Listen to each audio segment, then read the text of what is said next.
یہ مال گاڑی جب تک کسی بڑے اسٹیشن پر پہنچتی پیٹ کے درد کا سپاہی مر چکا تھا۔ کراچی پہنچ کر یہ لوگ بحری جہاز میں سوار ہوئے۔ پہلا پڑاؤ عدن پر آیا۔ وہاں پر دوسری بندرگاہوں سے فوجی جہاز آئے ہوئے تھے۔ جب سب جمع ہو کر چلے تو 45 جہازوں کا ایک قافلہ تھا۔ بحیرہ کلزم میں 3 حفاظتی جنگی جہاز ان کے ساتھ ہو لیے۔ نعیم اور دیگر بہت سے نوجوان سمندری سفر میں بیمار ہو گئے تھے۔ وہ دن بھر لیموں کا عرق پیتے رہتے تھے۔ جب سمندر پرسکون تھا تو کسان سپاہی اپنے پہلے سمندری سفر سے لطف اندوز ہونے لگے۔ حد نگاہ تک بحری جہازوں کا قافلہ، ان کی سیٹیاں، بھونپو، سمندر کا شور، اچھلتی کودتی رنگ برنگی مچھلیوں کا نظارہ سادہ لو دہقانوں کے لیے عجیب کشش رکھتا تھا۔ ان میں سے کئی پہلی بار اپنے گاؤں سے نکلے تھے۔ پورٹ سعید سے وہ جہاز سے اتر کر ایک بار پھر گاڑی میں سوار ہوئے۔ راستے میں قاہرہ کے بازار اور گلیاں بالکل دہلی جیسی تھیں، صرف لوگوں کا لباس مختلف تھا۔ شہر سے باہر ریس کورس میں ان کا کیمپ لگا۔ مصر کے آسمان پر سورج تیزی سے چمک رہا تھا۔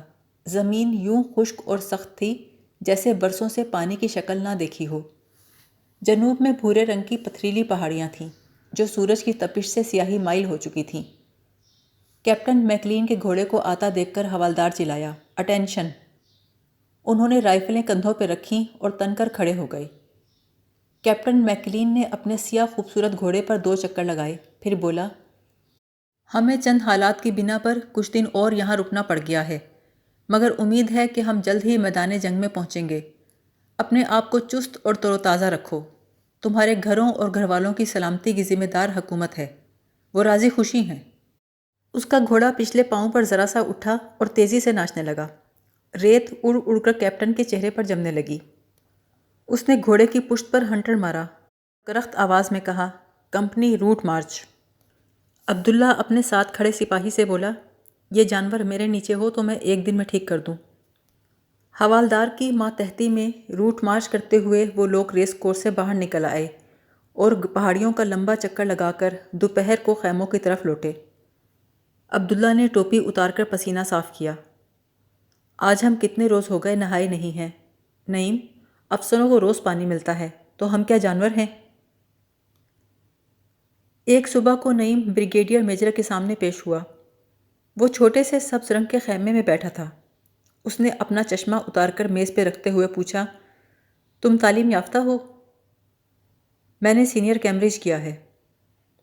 "کہاں سے؟" "کلکتہ سے۔" "مشین گن کی ٹریننگ حاصل کی؟" "نہیں۔"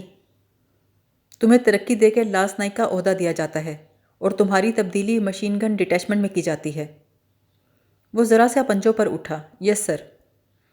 "کل تم سیکشن کمانڈر ایم جی ڈٹیچمنٹ کو رپورٹ کرو گے۔" "Yes sir." "ڈسمس۔" قاہرہ سے گاڑی میں بیٹھ کر وہ اسکندریہ پہنچے۔ وہاں بھی روٹ مارچ کا سلسلہ جاری رہا۔ اسکندریہ سے ایک بار پھر وہ بحری جہاز میں سوار ہوئے اور اس دفعہ 20 جہازوں کا قافلہ بحیرہ روم میں داخل ہوا۔ متلاطم سمندر کے باوجود اس بار بہت کم سپاہی بیمار پڑے۔ سمندری سفر میں نسبتاً بہتر خوراک اور نہانے کے لیے پانی عام ملتا تھا۔ رجمنٹ 9 بھوپالی بہت پیچھے رہ گئی تھی۔ ان کی جگہ ایک انگریز بٹالین ان کے ساتھ سفر کر رہی تھی۔ جب مارسیلز کی بندرگاہ نظر آئی تو انگریز فوجی جہاز کے عرشے پہ چڑھ کر ناچنے لگے۔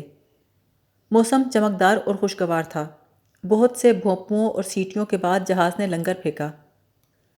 سازندوں نے دھن تیز کر دی اور انگریز سپاہی مارسیلز گاتے ہوئے بندرگاہ پر اترنے لگے۔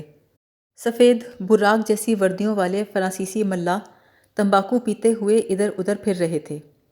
فرانسیسی عورتیں شوخ رنگ اسکرٹ اور چھوٹے چھوٹے سفید ہیٹ پہنے کھڑی تھیں۔ انہوں نے گالوں پہ چوم چوم کر فوجیوں کا خیر مقدم کیا۔ کیپٹن میکلین، لیفٹیننٹ براؤننگ، سب کے چہروں پر مسرت کی سنسناہٹ تھی۔ وہ چلا چلا کر پوچھ رہے تھے، "ہمیں دیر تو نہیں ہو گئی؟ کیا ہم دیر میں پہنچے؟" فرانسیسی ملاح مسرور آوازوں میں چلا چلا کر جواب دیتے اور عورتیں سر پیچھے پھینک کر خوشی سے تالیاں بجاتیں۔ فرانس کے آسمان سے خوشنما دھوپ سفید فام افسروں کے اونچے ماتھوں اور سرہنے بالوں پر پڑ رہی تھی۔ ان کے تر و تازہ ہونٹوں اور نیلی دلکش آنکھوں سے صحت اور زندگی نمایاں تھی۔ ان کے بے خوف قدم اور مستعد فوجی جسم دیکھنے والوں کو مروب کرتے تھے۔ ان کے دماغ فوجی اسکیموں اور اپنے گھر والوں کی یادوں سے بھرے تھے۔ وہ سب ذہین، صحت مند اور پیارے انسان تھے، ایسے نوجوان جن کا بہت سے محبت کرنے والے دل انتظار کرتے ہیں، جن کے گھروں کے دروازے ان کے لیے تمام عمر کھلے رہتے ہیں، جن کی تصویریں آتش دانوں پر سدا مسکرایا کرتی ہیں، جن کی دی ہوئی انگوٹھیاں لڑکیوں کی انگلیوں میں ہمیشہ جگمگاتی ہیں۔ 6 ماہ کے اندر اندر یہ سب میدان جنگ میں کام آ چکے تھے۔